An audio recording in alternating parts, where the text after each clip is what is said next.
আমি এবার রান্না করব ভাঙর মাছের কালিয়া। ভাঙর মাছটাকে আমি নুন হলুদ মাখিয়ে প্রথমে ভেজে নেব। মাছটা করার জন্য আমি নিয়েছি আলু, লঙ্কা, হলুদ গুঁড়ো, লঙ্কা গুঁড়ো, জিরে গুঁড়ো, ফোড়নের জন্য গোটা জিরে, পেঁয়াজ আর টমেটো।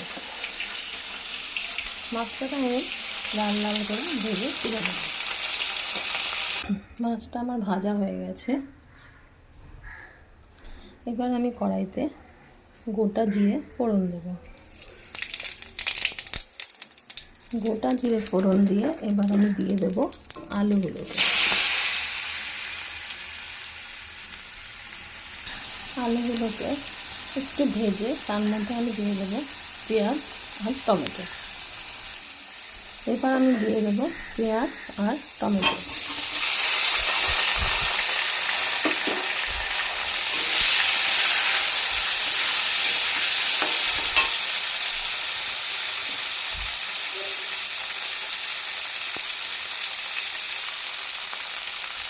এবার দেবো স্বাদ মতো নুন।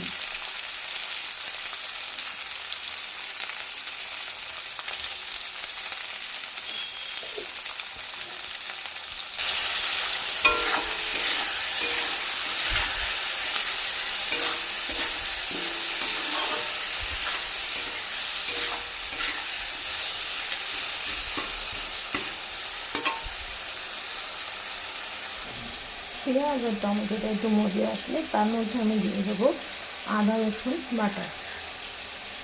এই পেস্টটা আমি আগে থেকে তৈরি করে রেখেছিলাম। পেঁয়াজ টমেটোটা মজে এসেছে, এরপর আমি দিয়ে দেবো এতে আদা রসুন বাটা,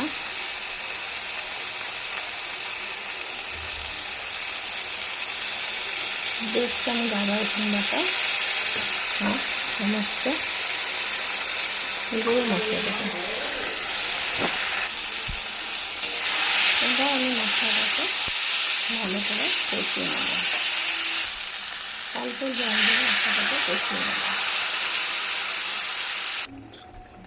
তেল ছাড়া অবধি আমরা মশলাটাকে ভালোভাবে কষিয়ে নেব।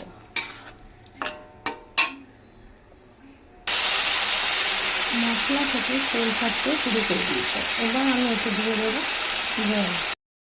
মশলা থেকে তেল ছেড়ে দিয়েছে, এবার আমি দিয়ে দেবো আন্দাজ মতো জল।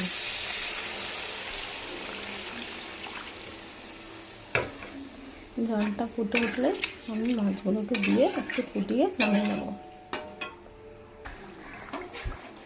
ঝোলটা আমার ফুটে উঠেছে, এবার আমি ভেজে রাখা মাছগুলোকে দিয়ে দেবো। তৈরি হয়ে গেছে আমার ভাঙর মাছের কালিয়া। যদি আমার চ্যানেলটাকে ভালো লাগে লাইক আর কমেন্ট করবেন।